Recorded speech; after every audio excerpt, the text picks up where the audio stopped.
Good morning. How you doing? Good. You have a good trip? You went to Columbus? Deidre's. Yeah. It was one of those working trips. Oh, yeah. Aren't they But it all? was okay.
We're dialing back the restrictions of Friends Fellowship based on CDC recommendations. To visit with their loved ones. And if our loved ones come back, they can actually bring them. The visitor cannot eat unless they have a vaccination card. Their loved one nursing home can take off the mask in the visiting room and have whatever favorite thing. But I think fundamentally that's the way it should be, like Texas drive and everything. That's Well, my husband states too. My husband is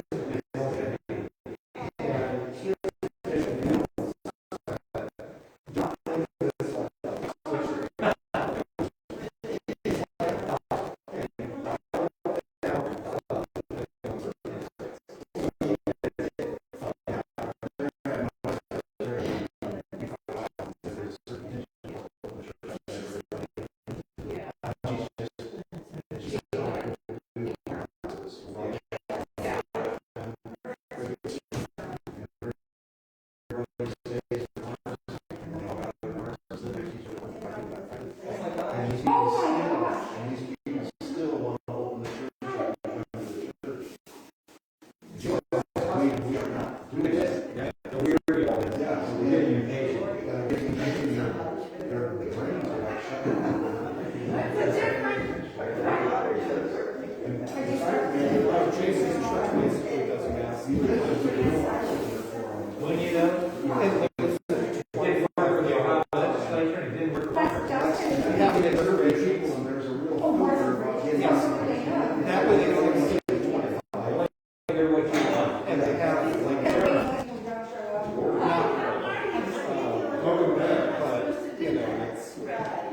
what they call communion of one kind.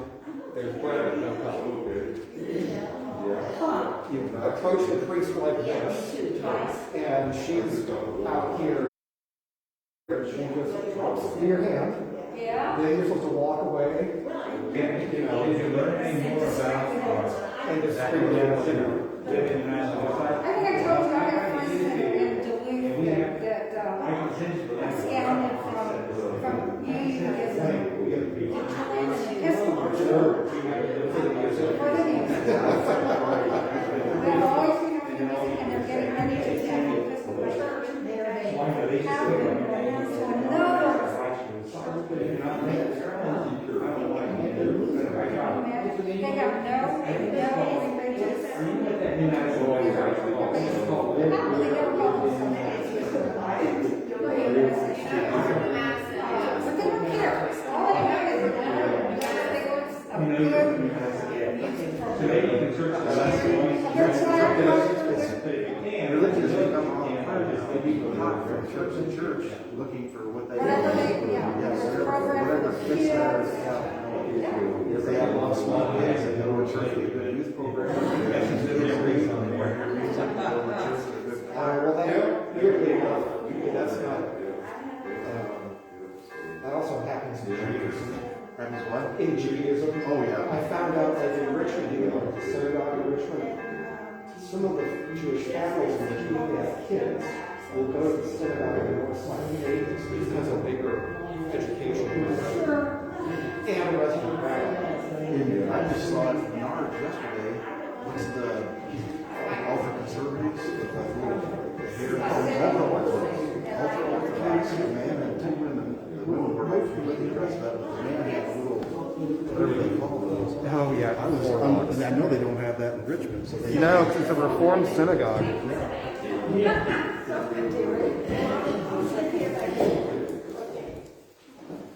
One of the couple. Okay, when was the last time we had to say, sit down and shut up? What a joy to have people here and talking. And if I turn the camera around, you'd see everybody is still distant, everybody's still wearing a mask. Just because we have people here does not mean we are giving up our precautions. We want to have everybody stay safe. So, welcome to First Universalist Church of New Madison on this kind of up and down spring day. Good day to get your sap running, cold at night, warm in the day. I know Shawnee Prairie is having their maple syrup thing going on. Sign up for that. It's not a guided tour anymore, it's a self-guided tour, but if you're interested in making maple syrup or want to support Shawnee Prairie and Dark County Parks, you're more than welcome to head out there and make a donation. Do we have any announcements? My only announcement is we have a board meeting on Tuesday here at the church at 7. Anyone's interested may attend. And if you have any agenda items, feel free to email me if you're not able to attend. But we'll be here at 7 on Tuesday. Okay, 7 at Tuesday, and the same precautions apply. Everybody will be socially distanced and wearing their mask, but anybody is welcome to attend if they would like. I got my teaser up kind of late, so I'll explain that later. Anybody have any idea what our theme is for Pictures Day? Flowers. Spring flowers. The spring, I'm kind of jumping the gun. What the hey? So spring flowers, tulip, and anybody know what the little blue ones are? Hyacinths is my guess. Not No, guaranteed. they're not. There's another name for those little blue There birds. is. It's Cilia or something like Cilia. Yeah, it's. I didn't have time to look them up, and I asked Tara, and she didn't know, so I'll leave it open to whoever wants that. to. They're first cousins, though. Yes. What did I do? Here's my sheet. Our welcome this morning, is 700 in your hymnal. Oh, and also we have Pastor Derek is here with us from El Laredo. Love to have him once a month at least, as often as we can do it. So he will be giving the message today, and he's basically organized most of the service. So 700 in your hymnal for our opening words. Or, I'm sorry, 419 is our welcome. 419.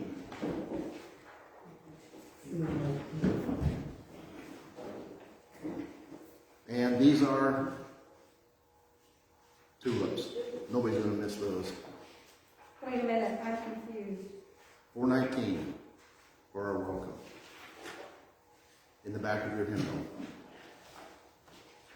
Look to this day, for it is life, the very life of life. In its brief course lie all the verities, the realities of your existence, the bliss of growth, and the glory of action. The splendor of beauty, for yesterday is but a dream, and tomorrow is only a vision. But today, well lived, makes every yesterday a dream of happiness, and every tomorrow a vision of hope. Look well, therefore, to this day. Attributed to Kalitsa, is that pronounced right? Kalidasa. Kalidas, all right, that's what we need, is somebody who knows how to pronounce these. We're making progress. The prelude will be from Finian's Rainbow. We're getting close to St. Patrick's Day, so there's going to be an Irish theme today.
How were things in Glockamora?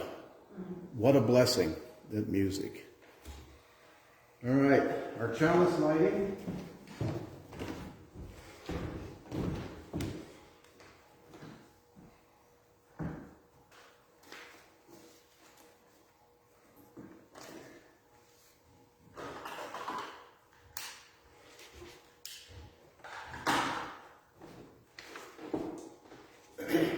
A Symbol of Learning and Love by Elizabeth Harding.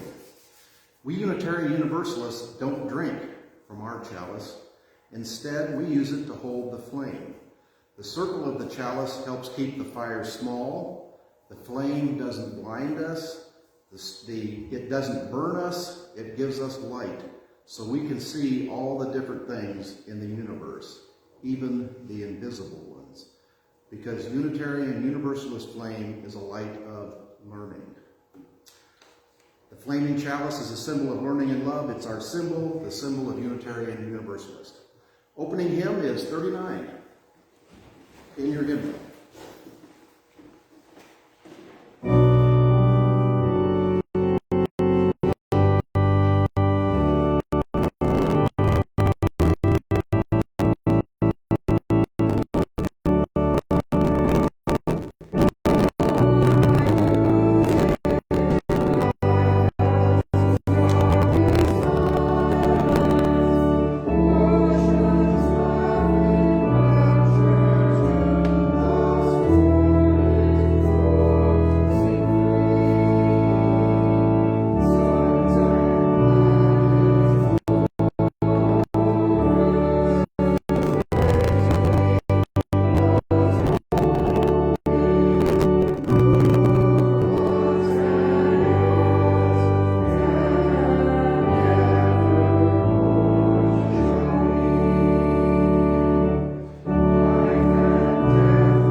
And that is Bring O Morn Thy Music. And what a nice sound to hear voices in the church again. Even though I don't want you to sing too loud, keep your masks on, but we still want to hear some voices. Our affirmation is an affirmation of hope by Loretta Williams. We, bearers of the dream, affirm that a new vision of hope is emerging. We pledge to work for that community in which justice will be actively present.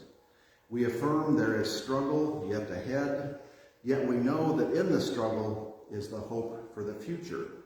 We affirm that we are co-creators of the future, not passive pawns. We stand united in affirmation of our hope and vision of a just and inclusive society. We affirm the unity of all persons. We affirm brotherhood and sisterhood that allows us to touch upon each other's humanity. We affirm a unity that opens our eyes, ears, and hearts to see the different but common forms of oppression, suffering, and pain. Yet we are one in the image of God, and we celebrate our hopes for human unity. Within ourselves and within the gathered community, we will discover the strength not to hide in indifference. Affirming that hope, publicly expressed, energizes and enables us to move forward. Together, we pledge action to transcend barriers, be they racial, political, economic, social, or religious. We pledge to make our tomorrows become our todays. And everybody knows what this is. Yes. Daffodils, yes. And they're almost up now. And the children's story is coming up, and this one, crocus. That's my guess is crocus. And they actually come through the snow, and I've seen that before. Okay, the children's story this morning is a sick day for Amos McGee. And thanks for the New Madison Library for providing, they kind of go through and sort these out and pull these out for me, which is really a big savings. And they put me on the teacher list, which means I don't have to have them back in 4 weeks. I can keep it for 8 weeks or 10 weeks. So I've got a stack of them. Amos McGee was an early riser. Every morning when the alarm clock clanged, he swung his legs out of bed and swapped his pajamas for the fresh pressed uniform. He would wind his watch and set a pot of water to boil, saying to the sugar bowl, "A spoonful for my oatmeal, please, and 2 for my teacup." Ready, belly full, and ready for the workday, he'd amble out the door. Every day, Amos waited for the number 5 bus. Next stop, City Zoo, the bus driver would call. 6 a.m., right on time, he'd reply. Amos had a lot to do at the zoo, but he always made time to visit his good friends. He would play chess with the elephant, who thought and fought before making a move. He would run races with the tortoise, who never ever lost. He would sit quietly with the penguin, who was very, very shy. He lent a handkerchief to the rhinoceros, who always had a runny nose. And at sunset, he read stories to the owl, who was afraid of the dark. One day, Amos awoke with the sniffles, and the sneezes, and the chills. He swung his achy legs out of bed, curled them back again, and said, I don't think I'll be going to work today. Meanwhile, at the zoo, the animals waited for their friend. The elephant arranged his pawns and polished his castles. The tortoise stretched his legs and limbered up. The penguin sat patiently all by himself. The rhinoceros worried that his allergies were worsening. The owl perched atop a tall stack of storybooks, scratching his head with concern. Where is Amos? The animals wondered. Later that day, all the animals lined up at the bus stop. And all the animals got on the bus. And Amos said in a surprise, "Hooray, my good friends are here."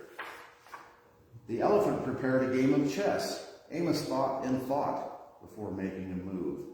"I'm too tired to run races today," Amos said to the tortoise. "Let's play hide and seek instead."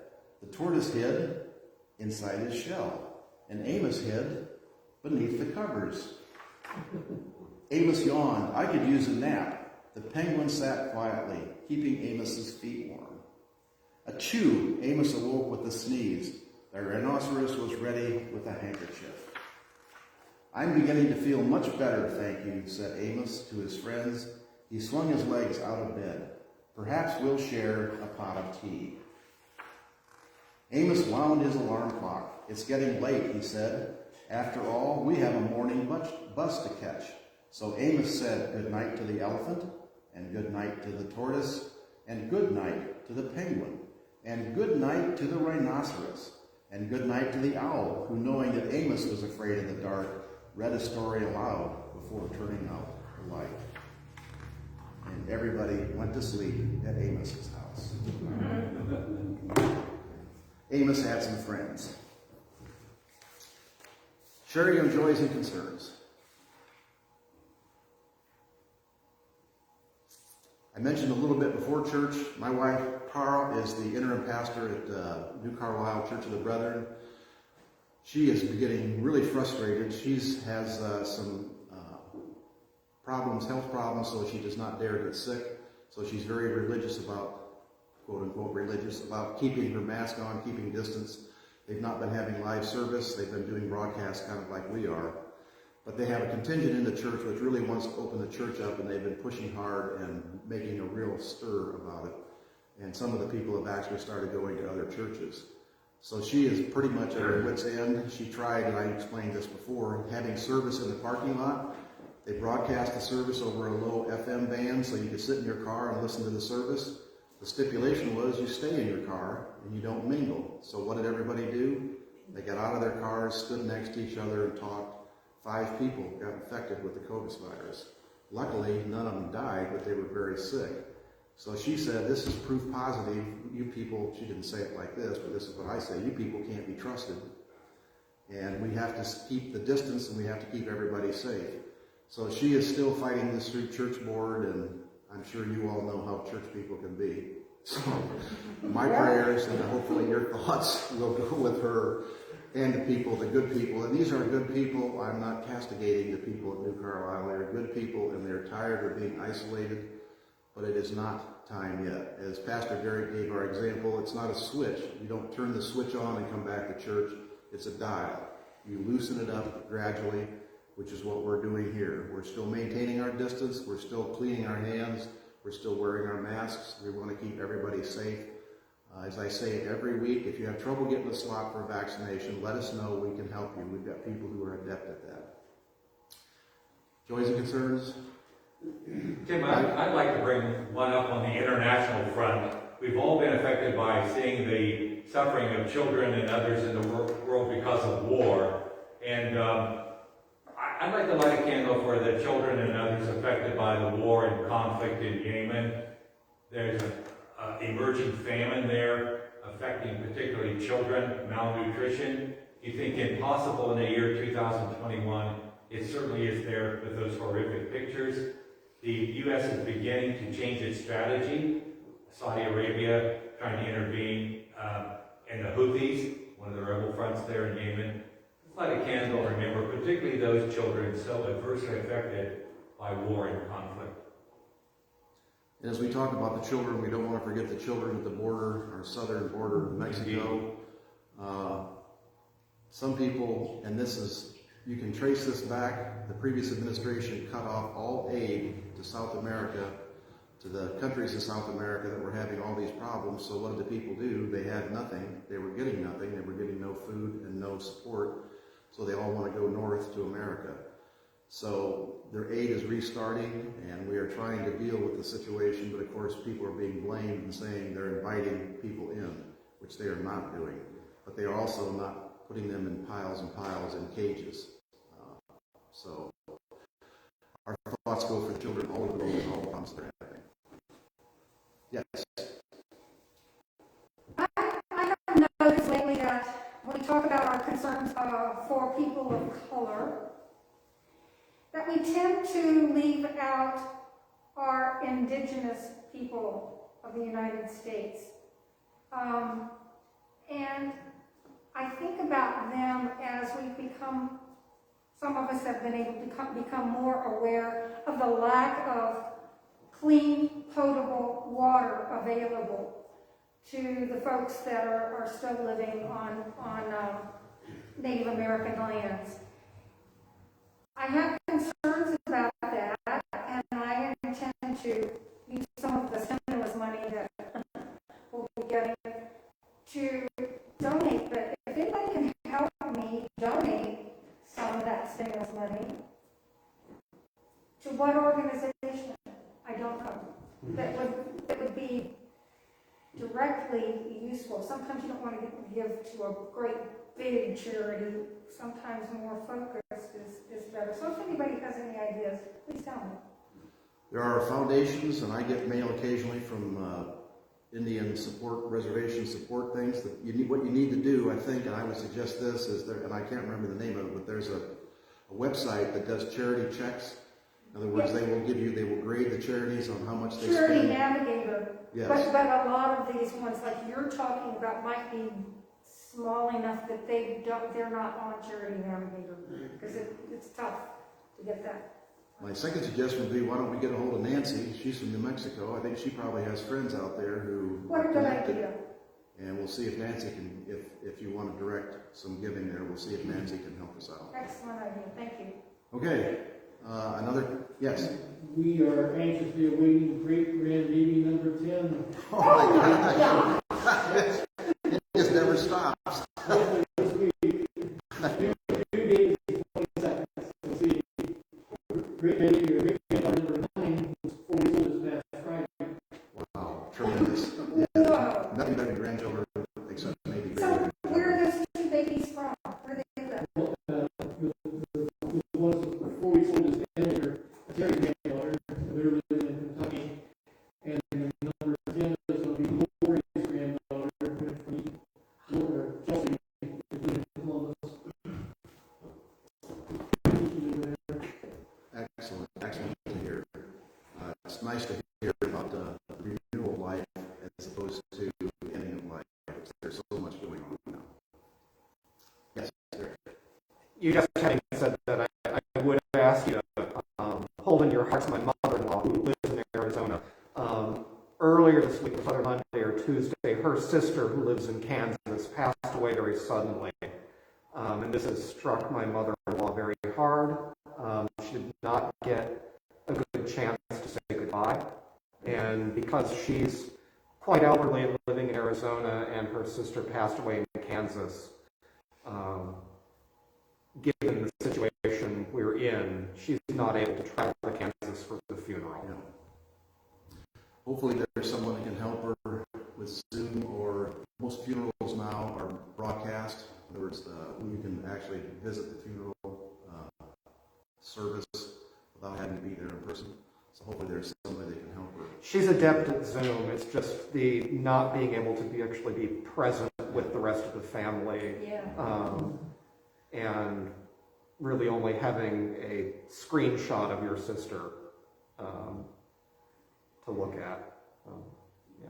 And I guess I don't want to be It's grief. yeah, I don't want to say there's a bright side, but on the other hand, this is where the super spreader events happen, is when you go to funerals or weddings and people forget to keep their distance and they hug, and then pretty soon 10% or 20% or a huge number of people in the group are infected, and there's a certain percentage that are going to die. I don't know whether that's genetic.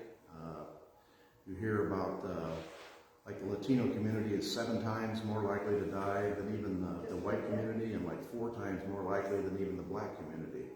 Now, is that disparities in healthcare, in living conditions, or is there something genetic going on here? I don't know, but whatever, it's a terrible situation. Anything else? For those things that remain unspoken, the hopes, the joys, the fears, let us all keep our thoughts and prayers for those who have things that they need help with but are unable to vocalize them. Okay, our message today is The Way We Were by Pastor Derek. We welcome him back again.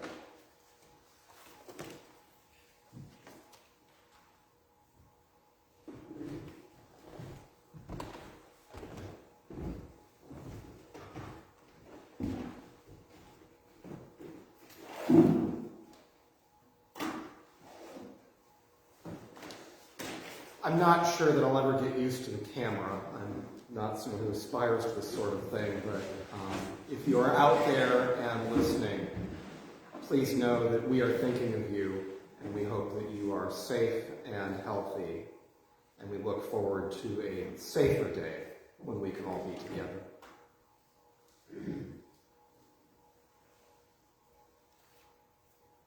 To introduce my message this morning, I have a reading from Khalil Gibran's spiritual allegory, The Prophet. And an astronomer said to the prophet, "What of time?" And he answered, "You would measure time, the measureless and the immeasurable.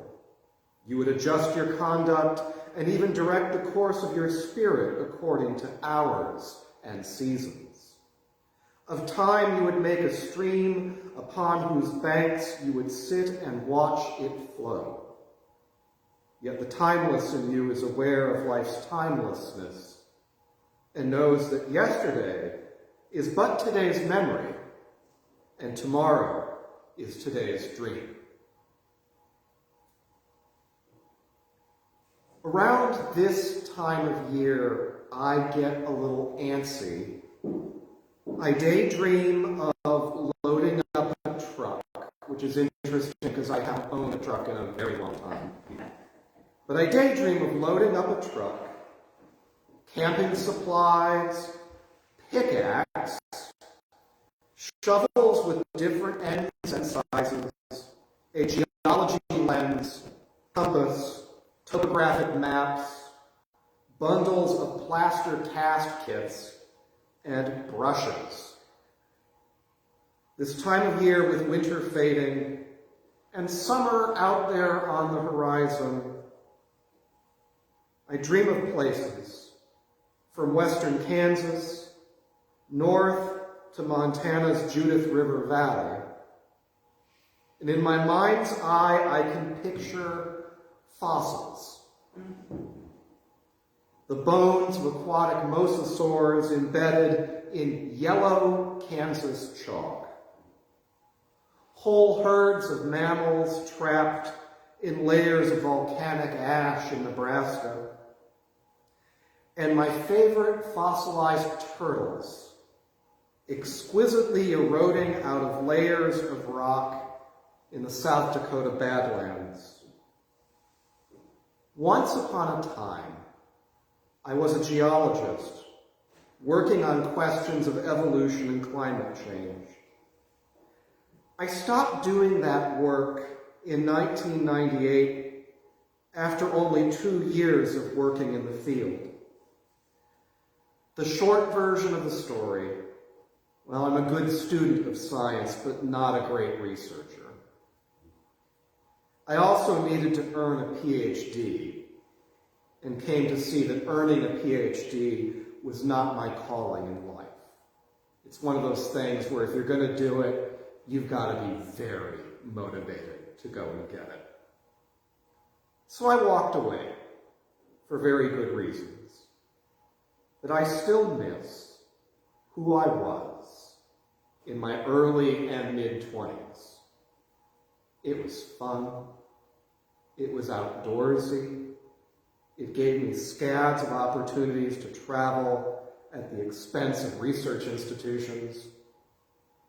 And children who loved dinosaurs loved to talk to me.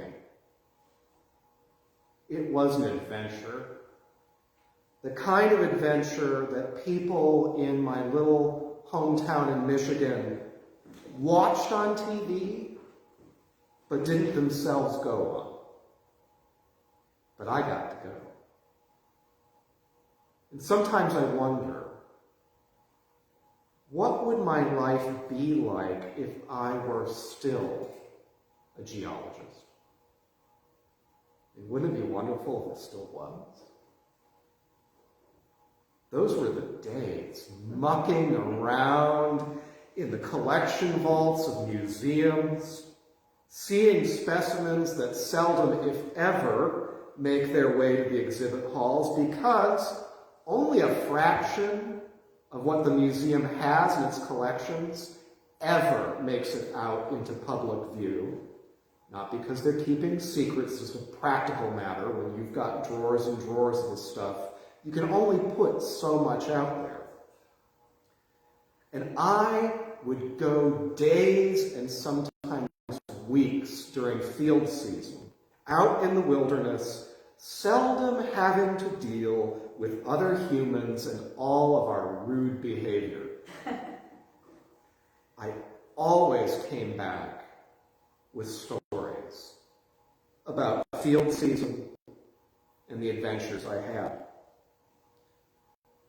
But that's not who I am anymore. And it's not who I've been for a few decades now. And for very real reasons, my path took a different turn into religious service with others. And I have to say, I'm an emotionally and spiritually healthier person for it. I still love science, but I'm not really a scientist anymore. And yet there are days when I look backwards. And I think the pandemic has left many people looking backwards. And that's not wrong, it's completely natural. And we cannot deny that there is loss. And I'm not going to say to you that all change is adaptive or indicates progress. I am not someone who buys the myth of inevitable progress, or even that technological change is automatically progress. Some changes prove to be dead ends.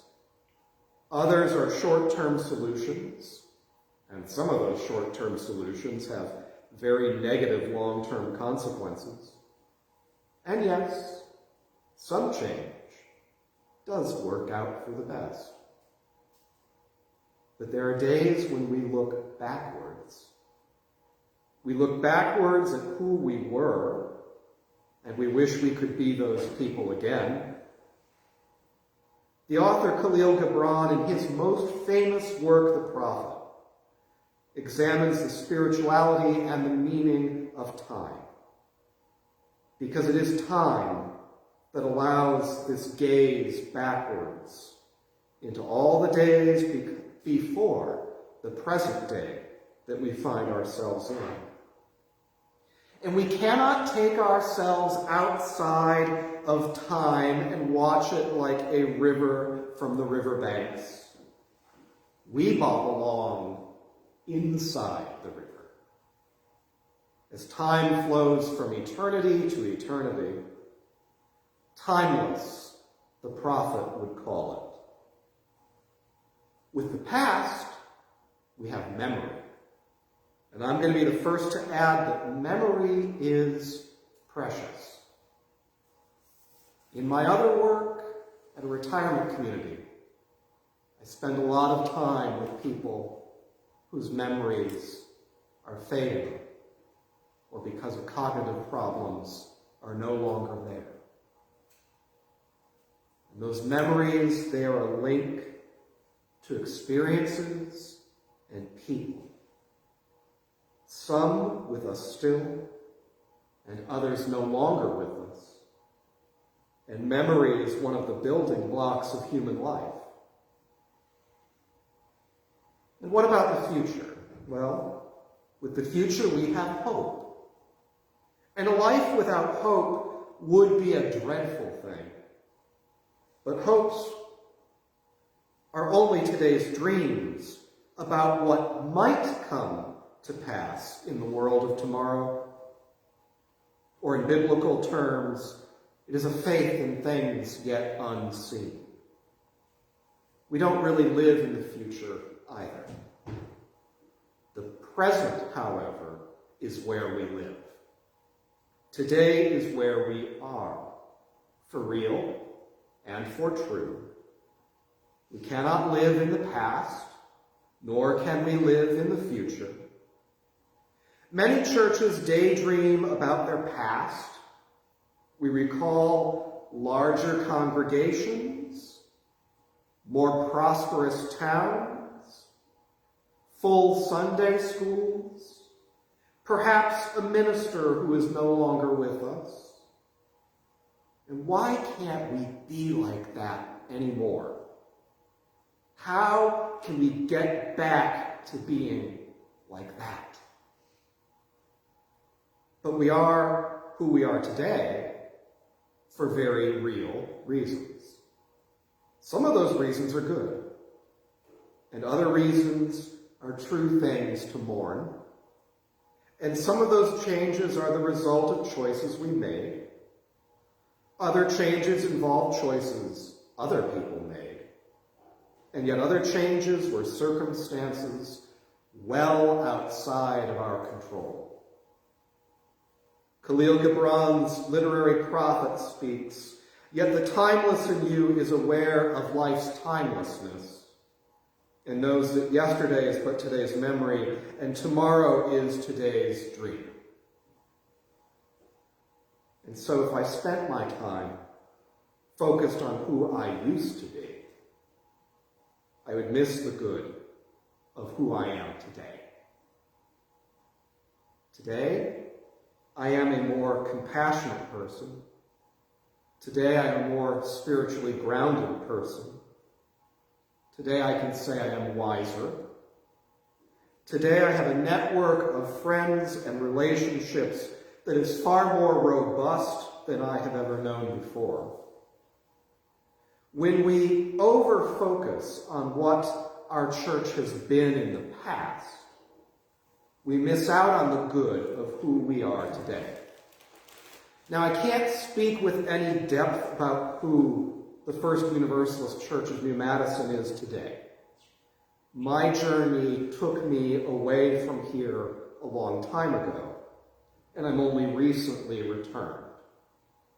And this is only my second time back in your pulpit after being away for quite a few years. But by way of example, I will share with you the good that I see today at our sister church, south of here in El Dorado, Ohio. Yeah, that's also one of these rural churches that looks back into its past and wonders, wish we could be like that again. But there's somebody else today. Today, we are a smaller group, but a clever group, who know how to do very important things with a small amount of resources. Today we are a group that thinks creatively about how to hold the community together during a pandemic. Today we have a women's association that does an amazing job of reaching out to people facing illness, isolation, and even death in their families. Today we are a group that thinks very broadly about world religions, about the Bible, about being an inclusive community in a rural farm town. And best of all, I can say that today we are a community in which I have personally found steady encouragement for leading a daily life of integrity, hope, and compassion. And I want to share these good things with others. There are likely good things that you can say about this church today. Do not miss out on the good of who you are today. I suspect these things are beautiful and wonderful. These are the strengths that the First Universalist Church of New Madison can build on as we live in today and dream about what the future might be. Do not miss out on the good of who you are today. Can you name it? Can you name it out loud for me and for each other? Can you say out loud the good that you find in your present life together?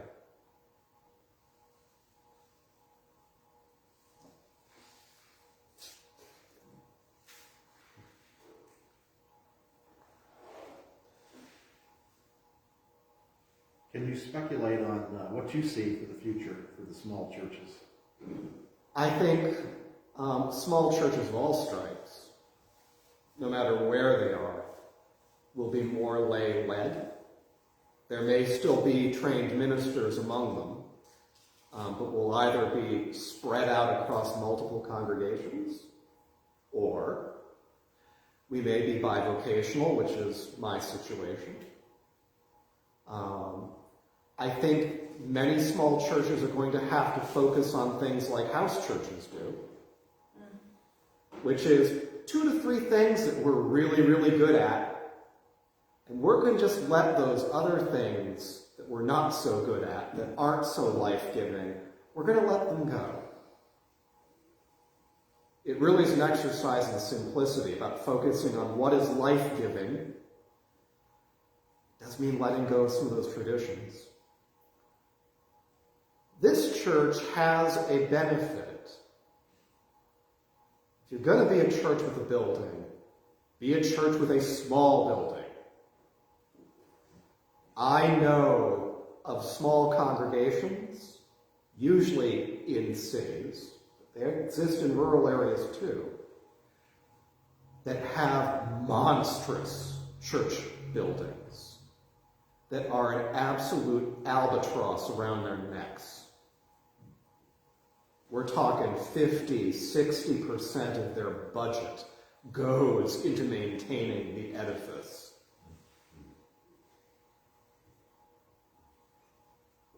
And you never know what the future will bring. You never know what new spiritual movements will come.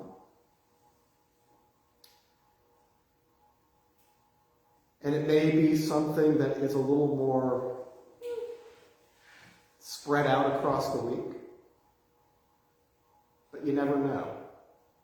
You never know. I wouldn't have predicted in the 80s that the 90s would have been a decade when people were interested in spirituality.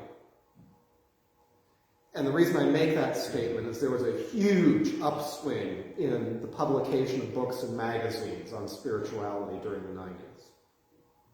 Who would have thought of the 90s as a time of spiritual growth and interest? So that's me speculating. If I had the power to read the tea leaves perfectly accurate, I would have a really important job somewhere. You have an important job. I do, but it might be, Well compensated, is that what you're saying? maybe better compensated and with a really nifty job title. We can create a job title, that's not a problem. My other question... Oracle and Poobah. Yeah, there you go. Oracle. Is to gauge optimism versus pessimism in these small congregations, church people being who church people are, as I related with the New Carlisle people. Mm-hmm. What are the opportunities or the dangers or the pluses for churches beginning to combine congregations? So that is something that is done. There's a long history of that, of churches combining. And there's a whole spectrum of things. The previous church I served in Richmond was a Quaker meeting that effectively absorbed what was left of a Church of the Brethren at some point. It does mean cultural change.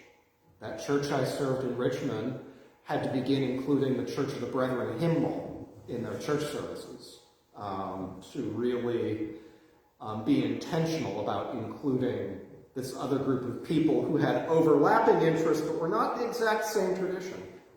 And even within denominations, you'll find churches that are different flavors of the same tradition. There can be cost savings. That is always a good thing. There are risks.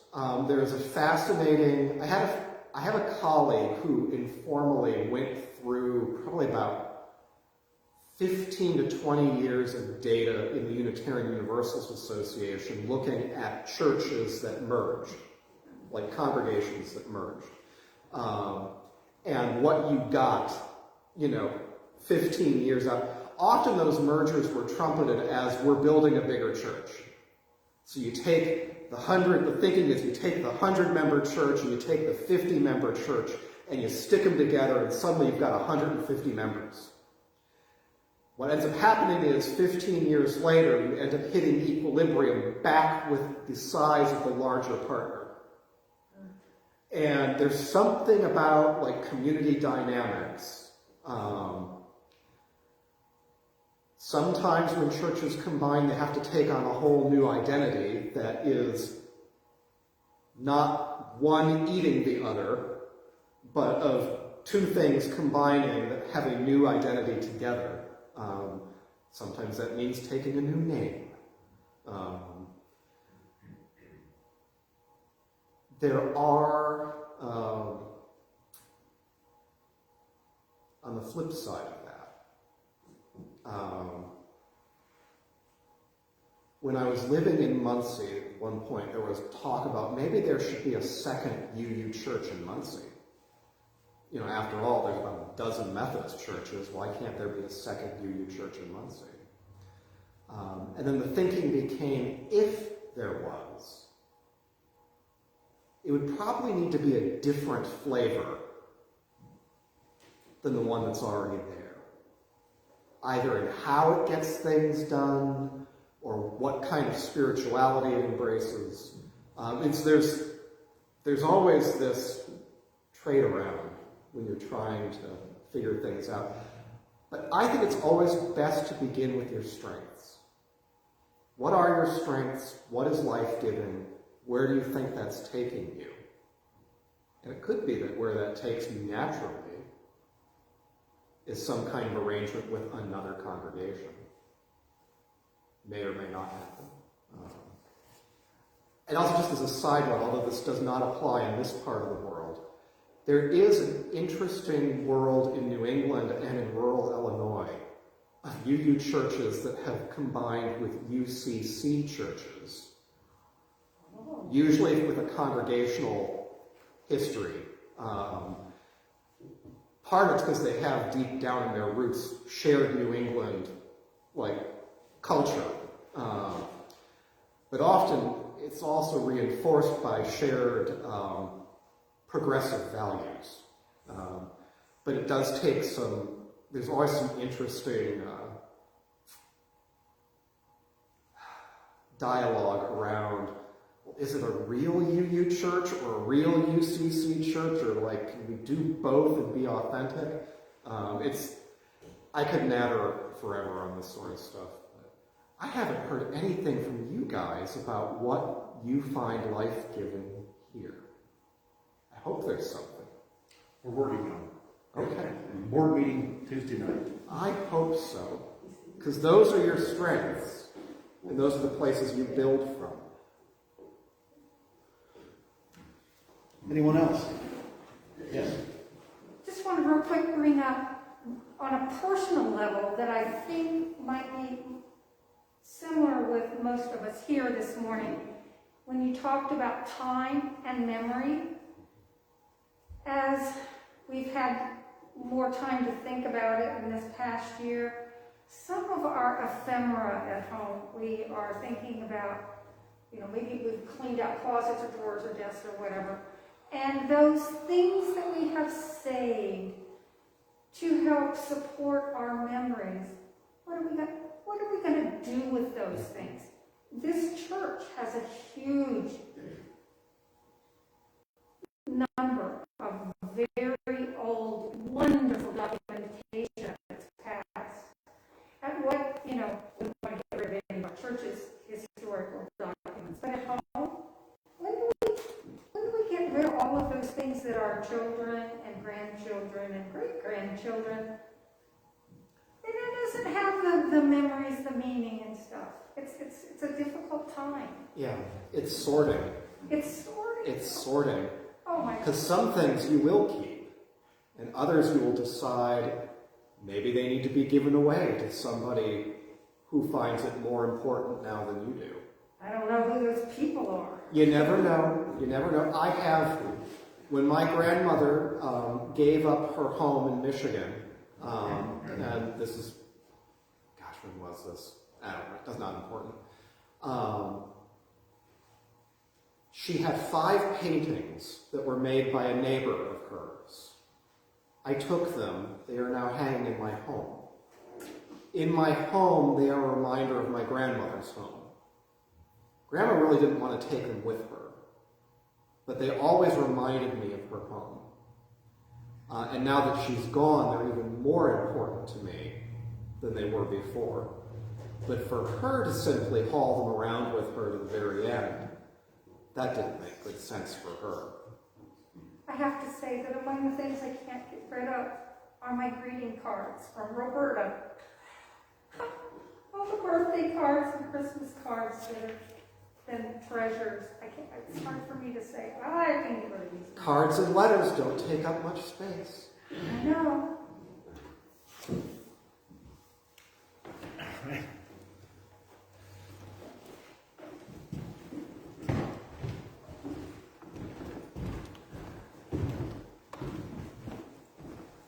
All right, it's time for the offering. We will hear Londonderry air in our Irish tradition, which is good. Anybody know what these are? Could be anything. They could be apple blossoms. They could be pear blossoms. They could be peach blossoms. Yes. So, or they could get froze out and be nothing. The way it happens half the summers around here. All right, I have 3 quotes for you. Volunteers don't get paid not because they're worthless, but because they're priceless. That's from Sherry Anderson. The next one is, remember that the happiest people are not those getting more, but those giving more. That's from H. Jackson Brown. And the last one from Mahatma Gandhi, the best way to find yourself is to lose yourself in the service of others. As usual, you're welcome to put something in, take something out. Do not feel obligated. This is just kind of a symbol that we do just to kind of keep us connected.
You've got to hand it to the Irish.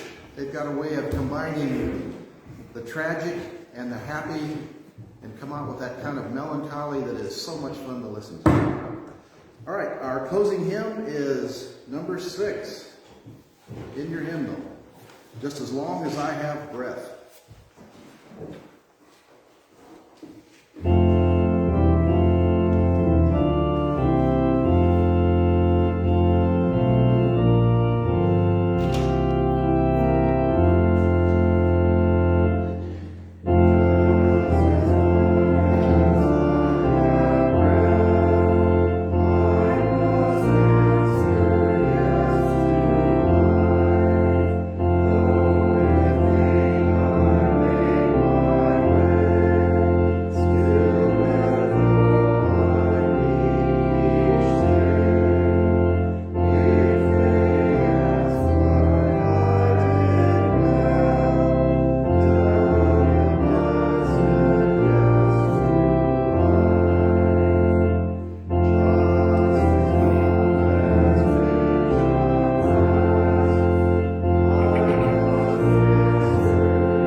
Both pillows. Another sign of spring. It won't be long. Our closing words. Let me extinguish the.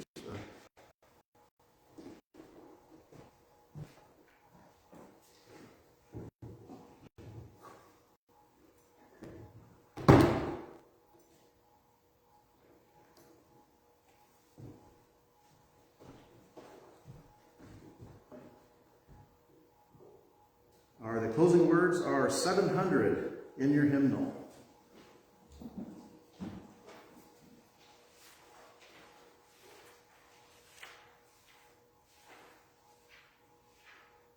For all who see God, May God go with you.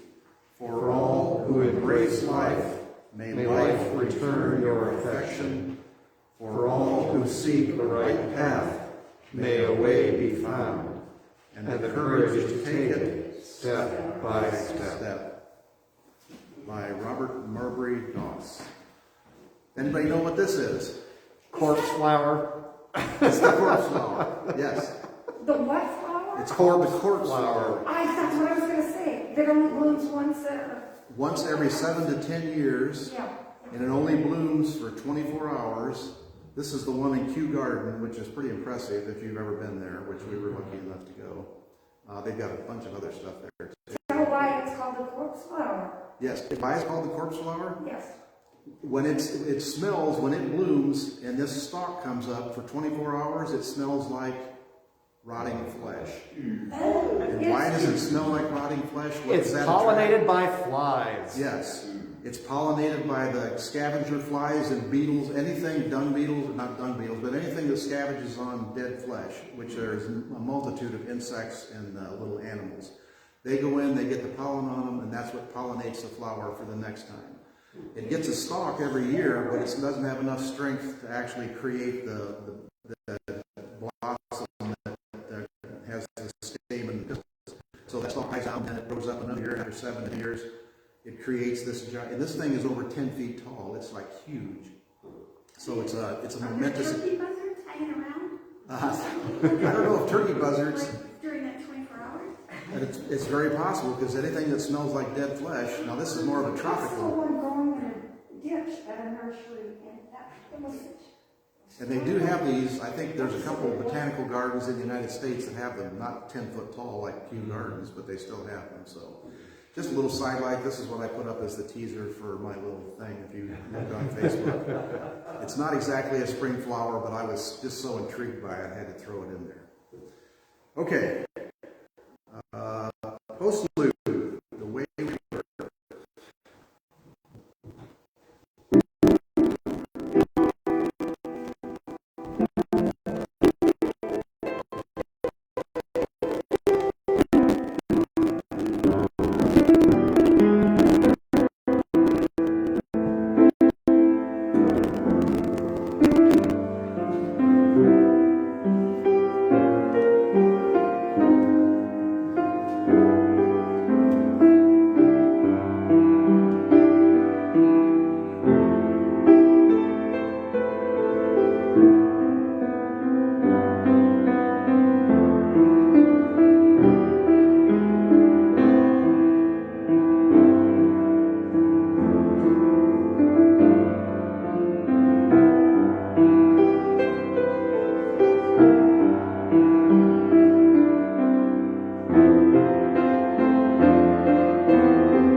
place. Thanks to Lloyd for the music that we couldn't worship without. Thanks to Derek for the message that we can't live without. And thanks to all of you for singing, for the voices that I can't live without. Stay safe, wear your mask. If you need help on anything, feel free to call us or contact us, particularly if you need help signing up for a appointment for a vaccination. That's the most critical thing now. Board meeting Tuesday night, you're welcome to come and sit back or send us a message if you have some ideas you want considered. So that's it from First Universalist in New Madison. Have a good day, stay safe, and stay warm.